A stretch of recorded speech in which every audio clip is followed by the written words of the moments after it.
perlu dalam jatiri ini. Tentu ada, kalau kemarin mengalami apa ya,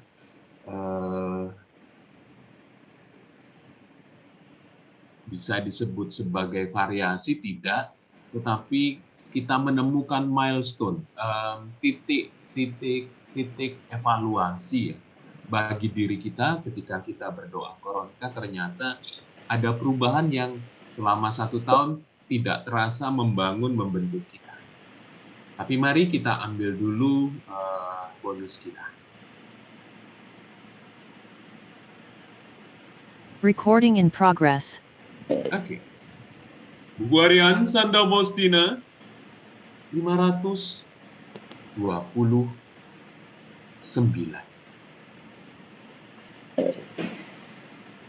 Pada petang hari terakhir dari novena di Ostra Brahma, sesudah litani dilakukan, salah seorang imam mentatakan sakramen Maha Kudus dalam monstran. Ketika ia memajangnya di altar, tiba-tiba aku melihat bayi Yesus. Ia mengulurkan tangannya mula-mula ke arah ibunya. Pada waktu itu menampakkan diri secara nyata.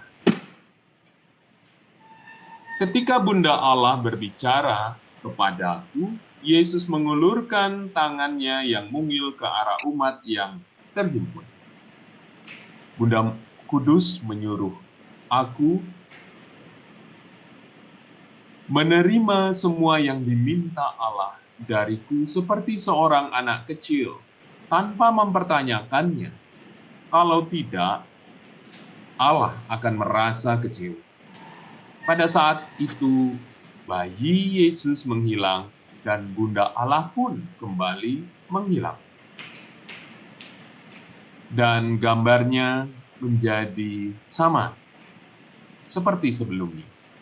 Tetapi jiwaku dipenuhi dengan sukacita dan kegembiraan yang besar. Dan aku berkata kepada Tuhan, berbuatlah padaku seperti yang berkenan di hatimu. Aku siap untuk segala sesuatu. Tetapi Engkau ya Tuhan, janganlah meninggalkan aku sedetik pun. Baik Bapak Ibu, petang hari dalam novena, tidak disebut novena apa, tapi doa secara terus-menerus selama 9 hari, pada waktu tertentu yang diniatkan di Ostra Brahma itu 15 November, sebab 16 dirayakan Pesta Bunda Allah di Ostra Brahma. Di bulan mendoakan arwah ya. Ada novena menjelang berarti dirayakannya Pesta Bunda Allah di Ostra Brahma.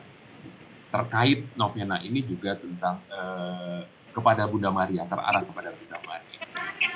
Litani dilakukan, litani doa permohonan yang terus-menerus diungkapkan, berulang-ulang dengan Tuhan kasihanilah kami, Tuhan kasihanilah kami, terus seperti itu.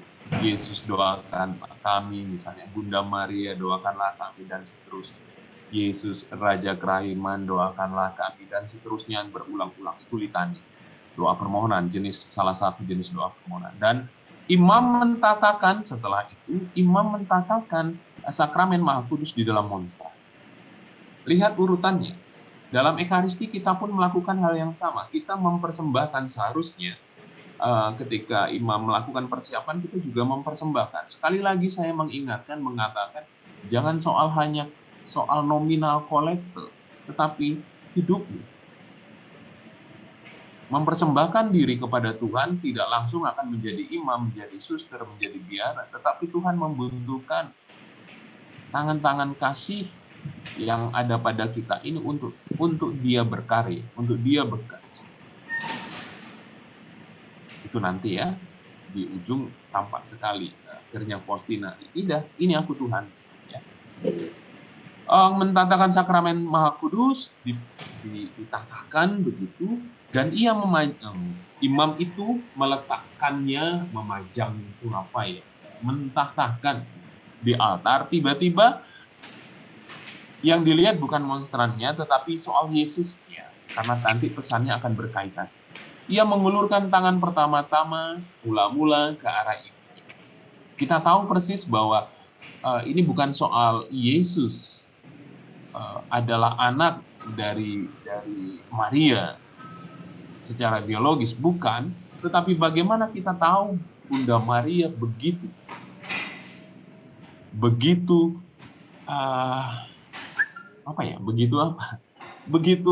ada begitu banyak hal yang mau diungkapkan kepada Bunda Maria ini.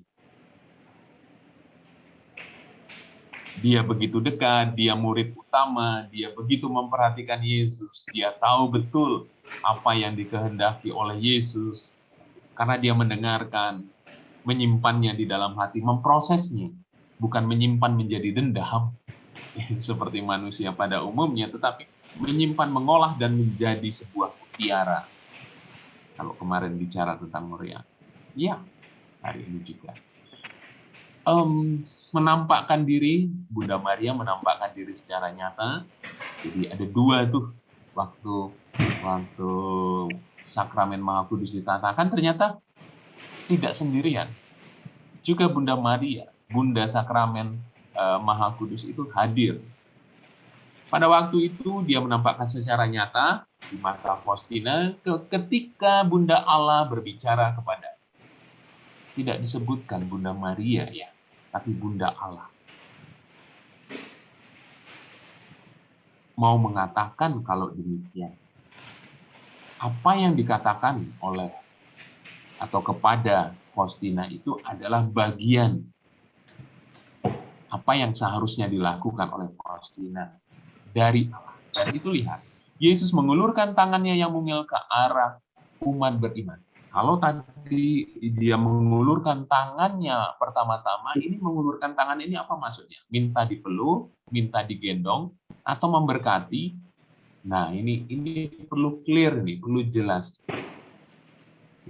Tetapi yang tidak ada satupun yang bisa menjelaskan kecuali Faustina kan, karena dia yang mengalami penampakan. Tetapi mari kita melihat mengulurkan sebagai sebuah simbol keterarahan kehendak Allah kepada Bunda Maria. Penuh.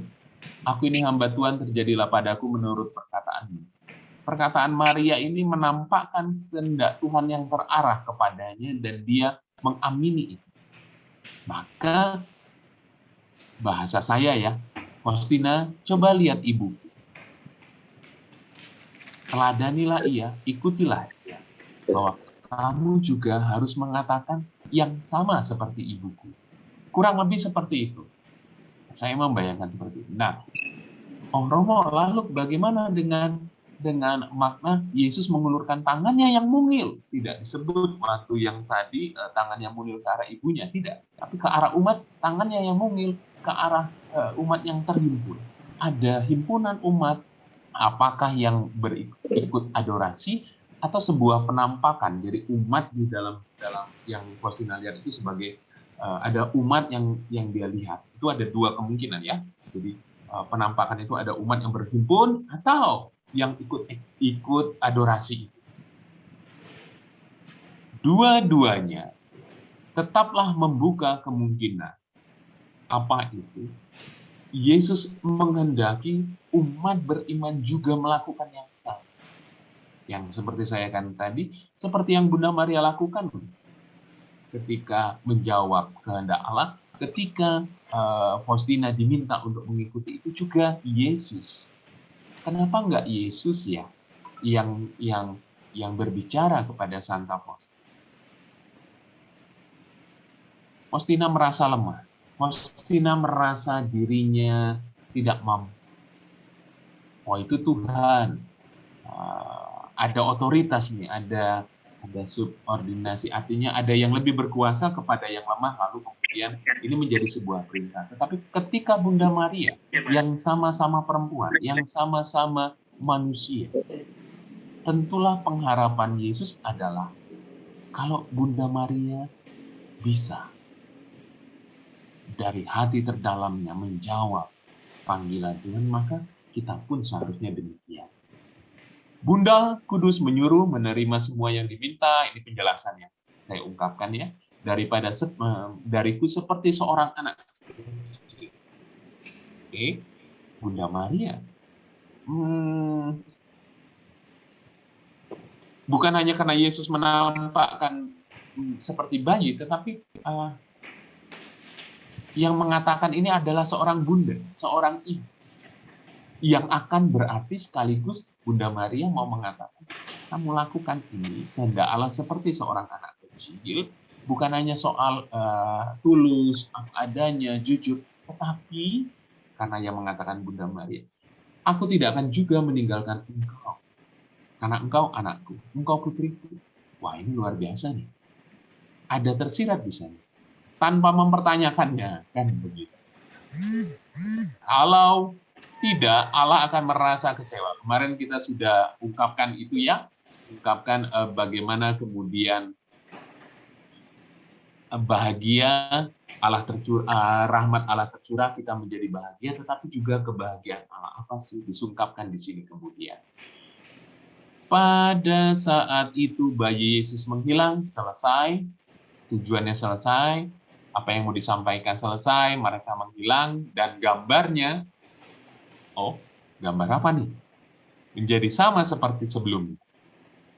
Jadi penampakan itu muncul dari sebuah gambar Bunda Maria menggendong kanak-kanak Yesus. Ya, implisitnya itu tuh. Tetapi jiwaku dipenuhi dengan sukacita dan kegembiraan di sini. Nah, di sini keputusan Faustina.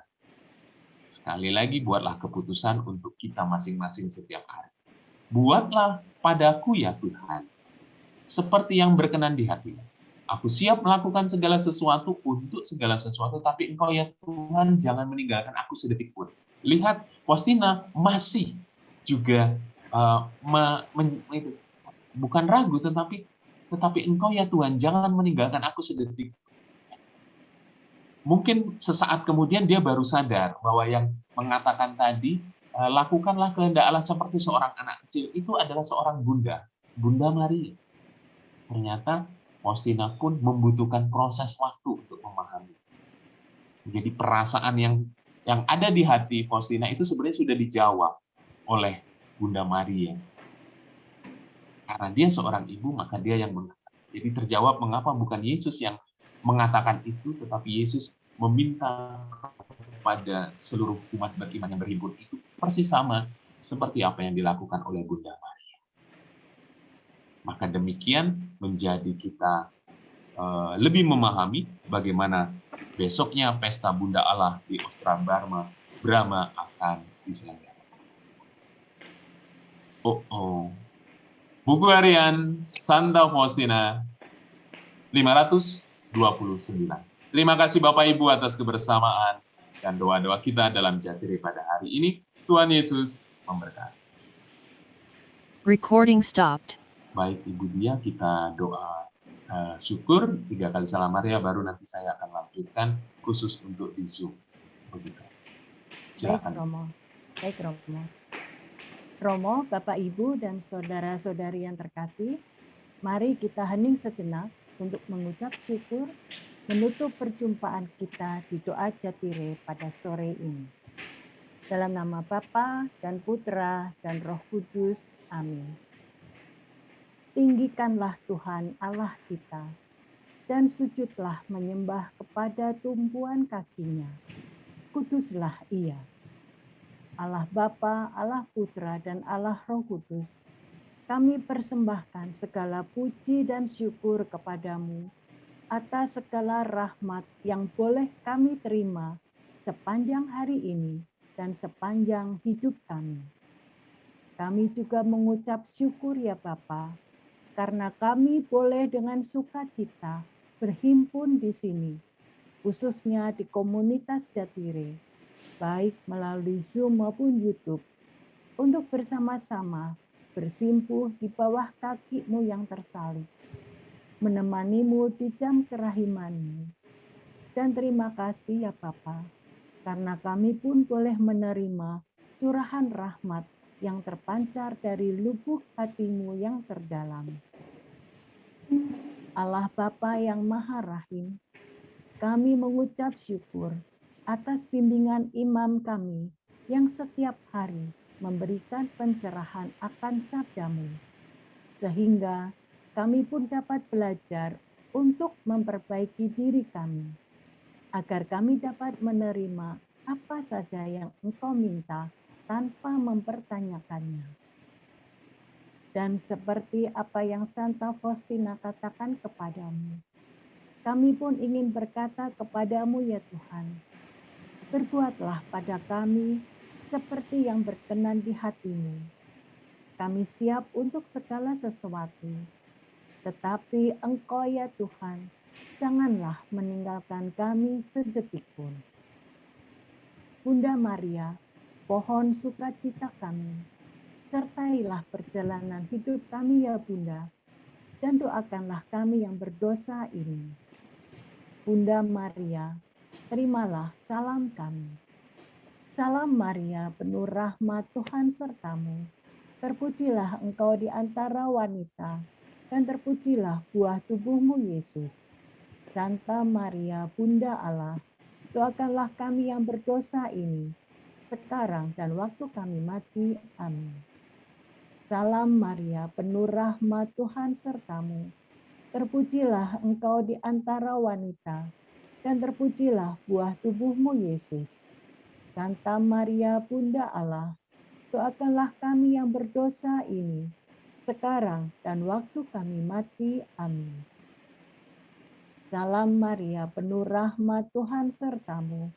Terpujilah engkau di antara wanita, dan terpujilah buah tubuhmu Yesus.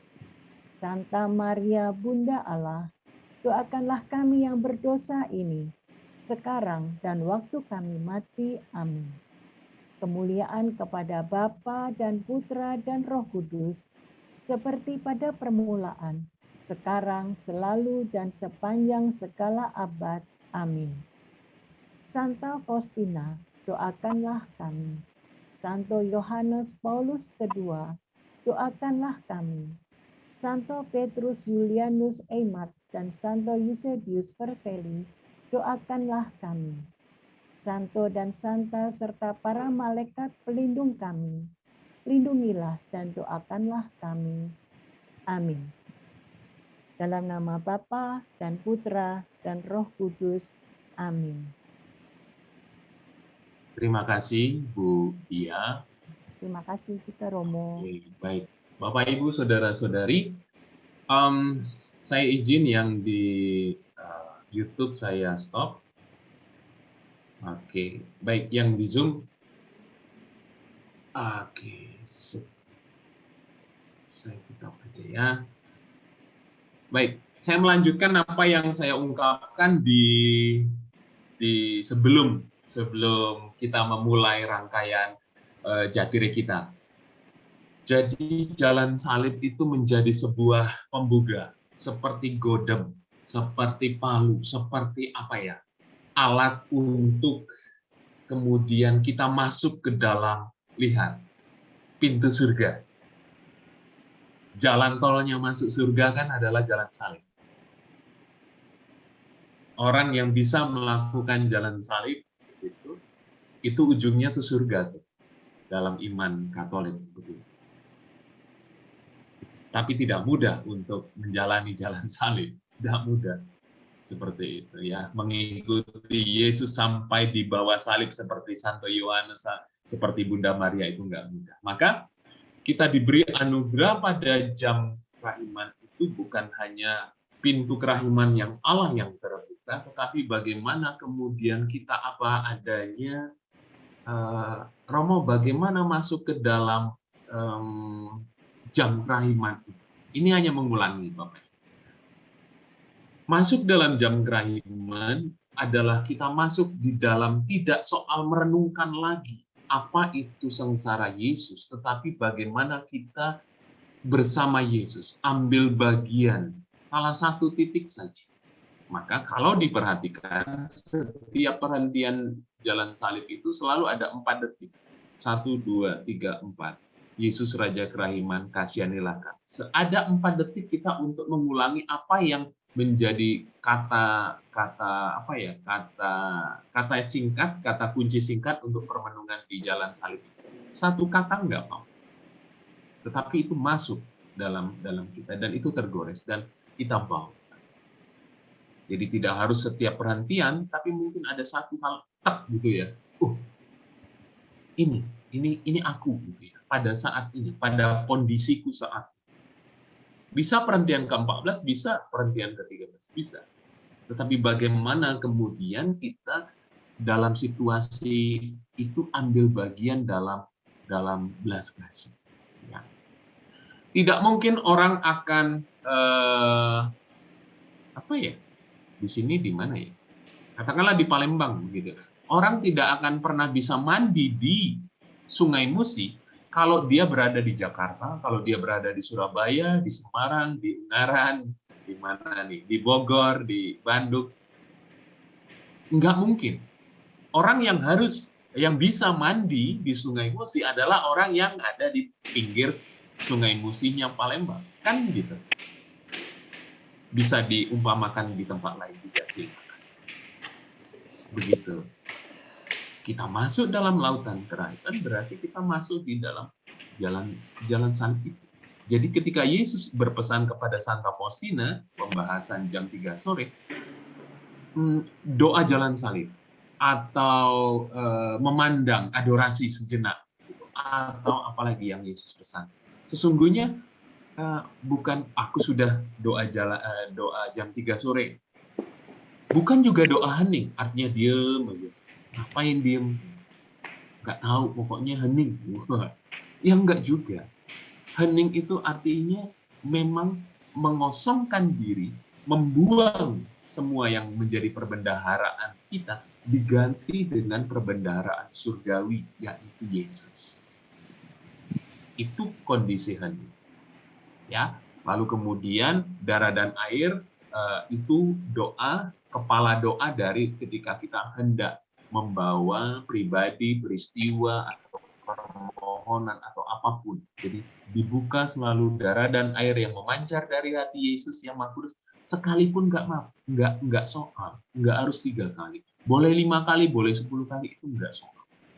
Begitu. Lalu mengapa itu dicetak 3 kali? Yang menunjukkan kesempurnaan.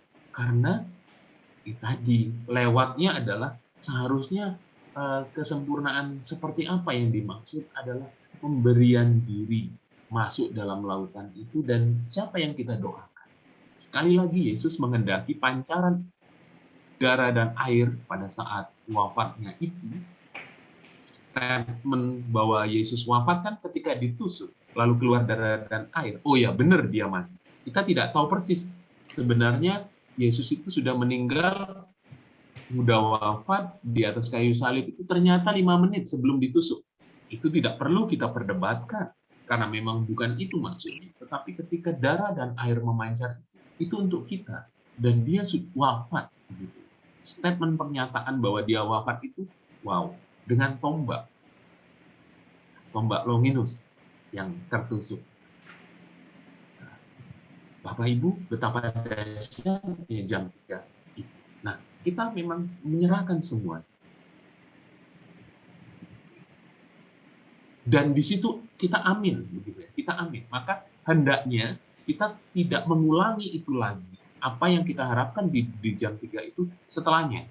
Misalnya secara pribadi, lalu kemudian ada doa permohonan lagi yang isinya sama seperti yang ada di jam 3 tadi, itu seolah-olah kita tidak percaya pada jam 3 itu darah dan air memancar untuk kita.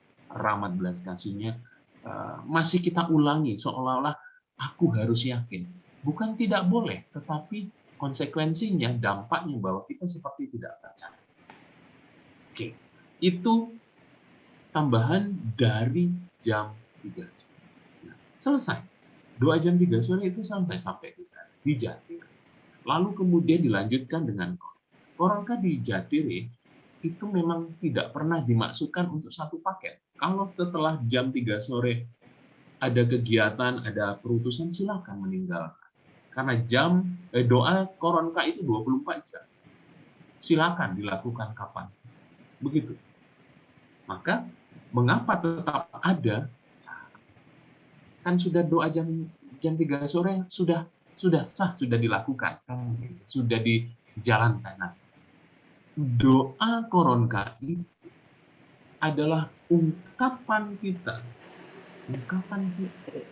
Kalau belajar kemarin, ketika belajar koronka, gitu, demi sengsara Yesus yang pedih, itu kan sebuah ungkapan bahwa kita menjalankan imamat umum kita ya, imamat karena kita sudah dibaptis. Demi sengsara Yesus yang pedih, tunjukkan 16.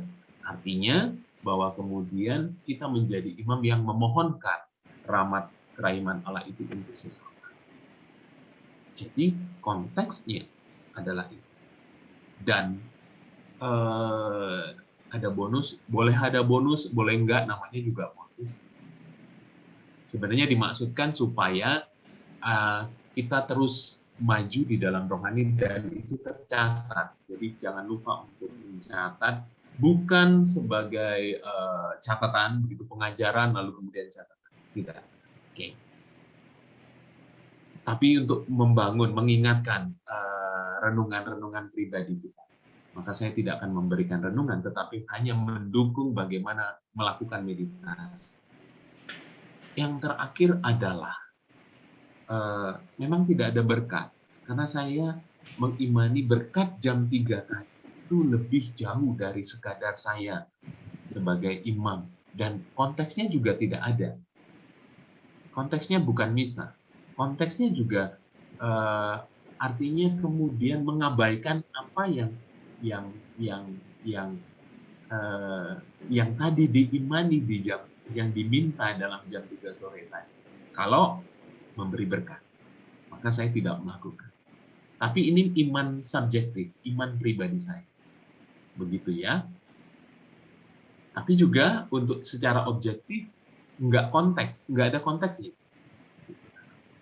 Sudah terima rahmat lebih besar, lalu kemudian, Romo, kalau Ekaris itu kan ada berkat. Hati-hati, dalam Ekaris itu misa. Artinya perutusan. Itu berkat bukan menutup acara Ekaristi, tetapi berkat untuk kamu ditugasi Yesus apa setelah Ekaristi. Tetapi ini tidak. Di jam 3 sore di Jatire ini tidak berlaku itu. Tidak dimaksudkan untuk itu. Ya. Mohon dipahami bahwa kemarin Romo ya itu spesial kan karena kita berulang tahun seperti itu. Tapi pada dasarnya itu yang saya maksud. Dan yang ketiga, yang terakhir. Mengapa saya open baru kali ini ya, sekali ini saya open. Mengapa saya tidak begitu berkenan untuk didoakan secara publik? Karena saya tahu musuh saya. Lebih senang yang jahat itu menjatuhkan satu imam daripada mencetak penjahat yang paling jahat sekali. Yang paling brutal sekali. Itu nggak ada artinya. Tapi kalau seorang imam jatuh, wah itu sukacita di neraka. Artinya apa? Artinya biarkan saya hati-hati. Ketika awalnya 2 tahun yang lalu saya nekat gitu. Jatire ini nekat. Jatire ini nggak punya modal tapi nekat gitu. Tidak dimaksudkan saya melayani Bapak Ibu. Sungguh tidak. Sampai saat ini pun dan semoga selamanya saya tidak pernah terbersit untuk melayani doa jam 3 sore. Enggak pernah. Tapi itu menjadi bagian dari saya. Dari betapa besarnya kasih Allah kepadaku, maka itu yang kubagikan. Bukan pelayanan. Bukan pelayanan. Jadi, Bapak Ibu, saya tidak memaksa, akhirnya tidak mendorong, silakan melayani Jatire. Tidak. Itu semua dorongan betapa banyaknya keramat yang kamu peroleh dalam hidup, maka kamu pasti akan melayani, akan keluar dari dirimu. Tapi kalau ragu, akan untuk melayani, berarti kamu masih ragu atas berkat yang kamu terima dari Tuhan. Simple, sederhana. Maka ketika mendoakan saya secara publik, kecuali memang saya membutuhkan doa, misalnya karena sakit, karena ada sesuatu, begitu ya, itu lain soal. Tetapi ketika normal, biasa, begitu, itu menjadi dalam kamus Yesus yang saya ketahui, begitu. Yang saya ketahui, semoga saya salah, tetapi sampai saat ini kok kayaknya enggak. Artinya apa? Ketika saya didoakan secara publik dan ada saya di sana, rahmat saya berkurang banyak. Saya harus katakan, berkurang banyak. Kekuatan saya yang seharusnya saya dapat dari Allah, tidak. Karena saya sudah dapat, yaitu doa tadi. Dan saya terima langsung, cash, gitu ya. Enggak, sudah selesai. Ketika saya didoakan secara publik, saya ada, dan itu sudah cash, begitu. Dan itu kerja, Wawan. Dan yang paling senang yang jahat sebenarnya. Mengapa? Karena dia bebas menyerang saya, begitu. Semakin terbuka. Karena mau nggak mau, saya juga adalah manusia yang ketika diangkat, ketika dinaikkan dalam posisi tertentu, pasti ada kesombongan. Pasti. Siapapun. Maka biarkanlah saya menjadi seperti apa adanya. Seperti Agustinus katakan, ketika dalam Ekaristi saya adalah imam. Tetapi ketika bersama kita, saya umat Allah, kamu umat Allah. Bahwa kebetulan saya menuntun, membantu, that's okay, nggak masalah. Karena memang saya petugas pastoral, kan gitu. Sebagai pastor, namanya disebut pastor, petugas pastoral. Nah, itu yang juga Bapak Ibu, mengapa saya buka sekarang, supaya juga Bapak Ibu memiliki kesehatian, begitu ya. Artinya juga hati-hati ketika kita melayani dimanapun, sebagai prodiakon, sebagai apa, lalu kemudian orang memuji dan segala macamnya keadaan kita, justru semakin hati-hati kita, semakin nggak nyaman karena harusnya dapat sekian dari Allah cash langsung, begitu, tapi sudah terbayarkan dengan didoakan secara publik. Kamu akan terima, ya orang itu sudah terima, begitu. Tapi biarkan Bapamu yang di surga yang membalas. Dan itu yang saya mau. Gitu. Itu kan supaya apa? Supaya saya semakin dikuatkan dan kemudian Bapak Ibu pasti akan ikut dikuatkan deh. Kan demikian. Karena efek dampak domino itu selalu terjadi di dalam rahmat. Begitu kurang lebih Bapak Ibu tambahan dari apa yang mungkin secara pribadi saya sharing, begitu. Mungkin juga secara pribadi saya memberikan ada mari kita mengkritisi sebuah kebiasaan yang biasa-biasa saja di dalam rutinitas kita, dalam mempraktekkan, begitu, mempraktekkan pada umumnya di lingkungan di gereja kita dan seterusnya. Tentu ini semoga menjadi kekayaan, gitu ya, bagi Bapak sekalian. Baik, kita jumpa besok dalam Jatire di channel yang sama. Terima kasih sekali lagi untuk Bapak Ibu yang setia sampai jam 5.03 ini lewat 5. Terima kasih, Tuhan Yesus memberkati. Sampai jumpa besok. Salam Jatire. Terima kasih Romo. Terima kasih Romo. Romo, kasih pencerahannya ya Romo. Kami jadi tahu. Ya, Salam makasih Jatire. Romo. Salam Jatire untuk semua. Salam Jatire. Salam sehat. Salam Jatire Romo. Selamat sore. Sampai jumpa Romo. Kasih Romo. Pamit Romo. Mari, silakan. Makasih pencerahannya Romo.